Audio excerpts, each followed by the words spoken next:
What's up guys, welcome back to another video, and today I will be showing you how to get Among Us. So yeah, here we go.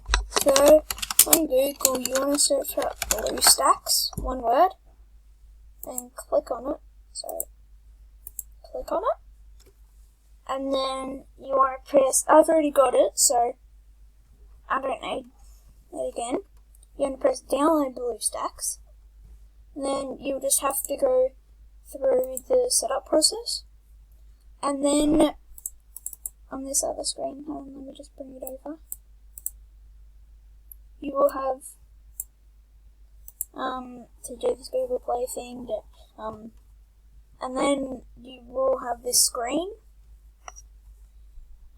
You have to install Among Us on BlueStacks, so you just search it up, and then it will just load for a second, and then you'll